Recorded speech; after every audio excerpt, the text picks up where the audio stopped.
Kementerian Pemberdayaan Perempuan dan Perlindungan Anak Republik Indonesia atau KPPPA RI membahas berbagai permasalahan dan solusi dengan Forum Partisipasi Publik untuk Kesejahteraan Perempuan dan Anak atau PUSPA Aceh agar bisa membangun sinergi dalam penurunan angka kekerasan terhadap anak. Hal tersebut dibahas dalam kegiatan sosialisasi panduan sinergi program pemberdayaan perempuan dan perlindungan anak untuk Forum PUSPA yang berlangsung di Banda Aceh Selasa pagi tadi. Dr. Randa Maidian Werdiastuti, Asisten Deputi Partisipasi Organisasi Keagamaan dan Kemasyarakatan KPPPA RI mengatakan bahwa sinergisitas antara pemerintah, pengusaha, dan masyarakat perlu dibangun untuk mendorong peningkatan mutu terhadap pemberdayaan perempuan dan menurunkan angka kekerasan terhadap anak.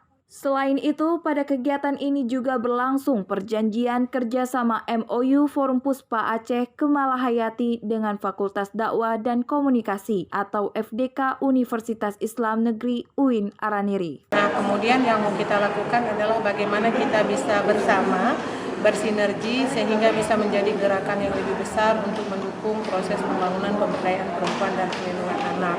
Nah, pada segmen ini kami melihat ada potensi yang sangat besar di kampus, ya kan? Kita punya jumlah mahasiswa yang sangat besar, tentu SDM-nya juga besar, punya jaringan yang luas. Nah, bagaimana kita mainstreamkan isu ini dulu pada kelompok pemuda, kan? Nah, karena apa? Mereka menjadi generasi yang sangat strategis untuk internalisasi perubahan. Kalau kita bilang misalnya mau memangkas soal kekerasan, akan lebih efektif kalau kita mulai dari orang yang muda, ya. Nah, kemudian di sisi yang lain adalah ketika mereka sudah paham, tentu mereka akan meneruskan informasi ini kepada yang lain. Nah, istilahnya adalah mereka bukan hanya akan menjadi pelapor, tapi juga sekaligus menjadi pelopor, orang yang kemudian akan mengkampen bahwa misalnya bahaya loh kekerasan itu. Nah, kemudian kan ada medianya nih. Selain media verbal tadi, percakapan, ada media radio ya yang kemudian dia punya saluran bisa didengarkan oleh orang yang lain. Nah, sekaligus juga dengan kita berbicara, berarti ada peningkatan kapasitas kan yang dituntut. Nah, ini akan terbuka sangat besar dan ini potensinya ada di kampus di samping sejumlah hal lain, misalnya ada riset sederhana ya untuk mengukur kenapa sih mahasiswa melakukan kekerasan, jangan-jangan ada pola asuh yang salah atau hal lainnya. Nah, ini kita bisa jawab bersama ke depannya. Ya. Harapannya saya sangat optimis, ya kan.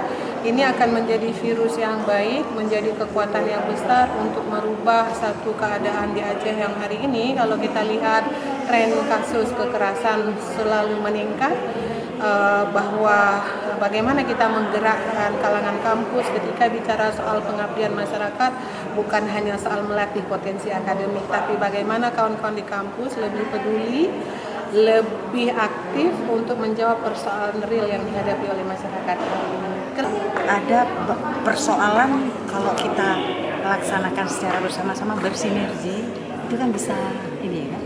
Sinergi itu kan intinya menyelesaikan masalah dengan mudah, dengan cepat, ya kan? Nah, inilah perlu kita duduk. Nah, ini sosialisasi ini bagaimana memandu ini rekan-rekan ini melalui PUSPA Partisipasi Masyarakat untuk Pemberdayaan Perempuan dan Anak. Nah, di Aceh sudah terbentuk PUSPA Kemalahayati ya namanya, ya kan? Nah, ini semua anggota PUSPA yang kita berikan, termasuk di sini ada masuk kota Aceh Besar. Nah, ini dia. Ini hari ini pertemuan ini bagaimana nanti ada persoalan kita selesaikan secara bersama-sama bersinergi.